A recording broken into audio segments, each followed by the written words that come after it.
Walker. Do it up a little bit, buddy. Give me a little something. Come on. Come on, man. You got to hit it one time. Jenna, we've got two groundbreakers on the show. The inventor of the shimmy, Antoine Walker, and the inventor of the jersey swap, Brandon Marshall. How about that? Brandon Marshall. You see them both across all sports now. It's a big deal. Big show for us today. Yeah. All right, let's stay with this game and talk about Antoine. We'll give you a chance to shimmy in just a little bit. Celtics-Raptors, Game 2. Wilds, what time is it now, my friend? Game time. It's not. It's Tatum time. Jason Tatum leading all scorers in this one with 34. Wilds needs a new watch. Marcus Smart had 16 of his 19 in the fourth quarter. Celtics take a commanding, can we say it, 2-0 lead over the defending champion Raptors. Yeah. All right, Antoine, Nick gave the Celtics no chance for them to win the title. But after what you've seen so far in round 2, do you think the Celtics have, let's call it a legitimate chance to go on a title run now? Well, I'm about to be honest. I had the Raptors winning this series too. And I'm in shock. I thought the Raptors, with their size, with the guys they had last year, and then the Celtics just had a lot of question marks. I think when you think about Kemba Walker not being, we didn't think he was going to be healthy, then Gordon Hayward being out. So I just thought the Raptors were going to have a better chance in this series. But yes, I believe they can make a title run. When you look at the teams that's left right now, and I know it's very early with Milwaukee and Miami, they match up well with them. And they got good chemistry right now. I like where they're playing at right now. I'm not saying that they don't need Gordon Hayward, but you got two wings that are playing incredible. Kemba Walker seems to be healthy. And then Jason Tatum, you got a closer. You got a guy who can finish games for you. And that's a huge part. A guy that's very confident. He's playing just like he left off before the pandemic. This is what we were talking about before the pandemic, the stoppage in basketball. He was on a run. He was becoming a star. And he's continuing through the bubble.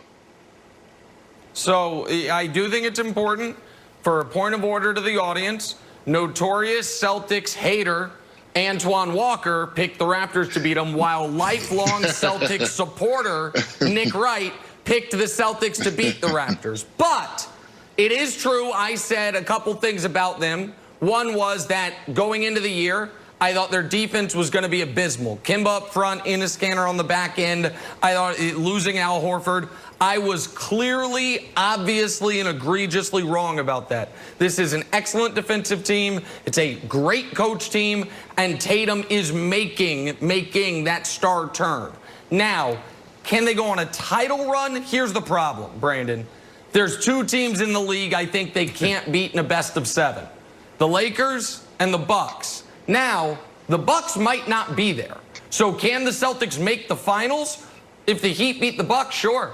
The Celtics absolutely can win this series. Series not over, but they can win this series. And they definitely can beat Miami. I don't think they match up well with Milwaukee, so I wouldn't like their chances against Milwaukee in a 7-game series if Milwaukee gets through Miami. But waiting on the other side of the bracket is going to be the Lakers. And so I don't think they can win a championship. I don't give them much of any chance to win a championship, but they don't have to win a championship for this to be a massively successful season. After you add the enormous disappointment of the Kyrie experiment, the following year, if you go deeper in the postseason, if you win the conference, which is, it can't be dismissed, and if Jason Tatum continues on this type of trajectory, Celtic fans, even though it won't end in a ring, would be, I would think, incredibly happy about their year, and I would imagine send me a lot of very, very gratuitous mean tweets. Yeah, we need to get Cantor back on this show. 100%. You didn't believe in Cantor. You didn't believe he can play defense. He showed you. That's true. Hey, Walk, listen, I'm a football guy, right? I spent 13 years in the NFL. But I just came on the show December 3rd, and you can say it was an audition to get this seat. And the first thing I said was the Celtics will compete for a championship. So I guess I need to move from NFL expert to maybe NBA expert. 100%. And Walk, like, I'll let you guys talk about the basketball stuff, but for me, Nick, you already said it. There's a few things that jump out to why this team is so good. Number one, it starts with coaching. Number two, it starts with they have a few star players that could potentially move into superstar in that superstar role. And then the last thing, they play defense. There's only like 3 or 4 teams in the NBA that really plays true defense night in and night out, and they're one of them. But let's slow down a little bit. Let's talk about Marcus Smart. Walk, help me with this one, because I played a little hoops growing up, and I used to go into the YMCA. And there was always that guy with the short shorts and the old school Converse shoes, and we're like, yo, he's self-check. Let him shoot the ball. Like, where did this come from? Marcus Smart, to me, is that guy you say, he's self-check. He's wide open. Nobody needs to guard this guy. And he just keeps knocking down 3 after 3 after 3. Help me with this guy. Help me understand this. Well, I think when you look at a guy like Marcus Smart, he's dedicated himself to get into the gym. He knew what his weakness was, and if he wanted to play more minutes and not just be known as a decent defensive guy, you got to be able to shoot the basketball. And he's made himself into a decent three-point shooter. Do I believe he's going to make 5 threes in the quarter? No. He definitely won't make 6 and break my record. But I do believe he can. He's very capable three-point shooter. I do believe he's very capable.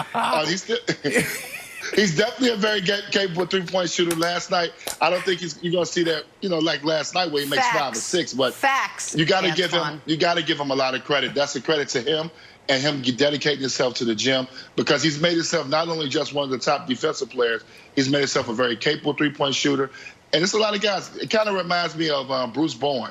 Remember when Bruce Bowen couldn't shoot early in his career, but then he really made himself a really knockdown three-point shooter in the corner. That's what he's starting to remind me of. He's probably even better offensively than Bruce because he can handle the basketball. But you got to give him credit. He put the work in to get himself into being a decent three-point shooter. Go ahead, Wilds. Antoine, we're going to edit out the part where you said you picked the Raptors and remake that so you picked the Celtics since you have so much Celtics gear in the background. It's totally fine for you to just pick the Celtics blindly out of loyalty. You don't need to just go through the numbers and everything. And Nick, I think it's far too early to start printing up the championship banners.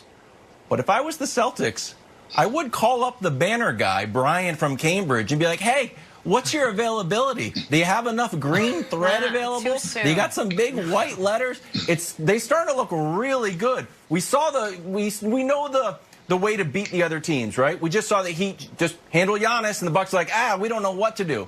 Celtics look like a real team last night. We know that they're the only team with 3 guys who score 20 points a game. We got Jalen, we got Tatum's ascending, we got Kemba, who struggled yesterday and still hit you with the UConn step back. And even if you stop all of them, what happens?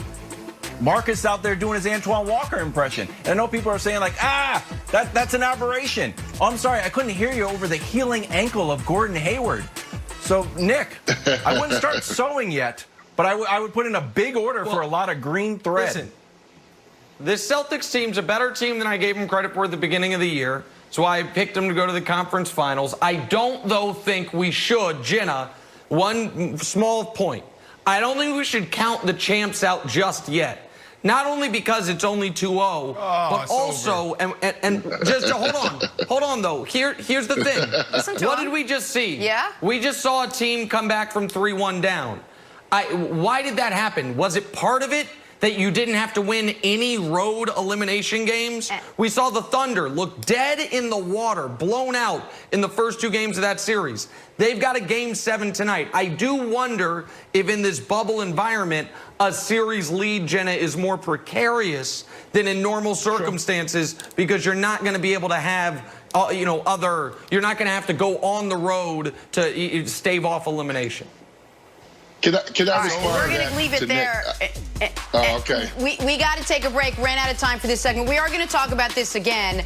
What would a Saints team without Alvin Kamara look like this season? Tell you why we're out.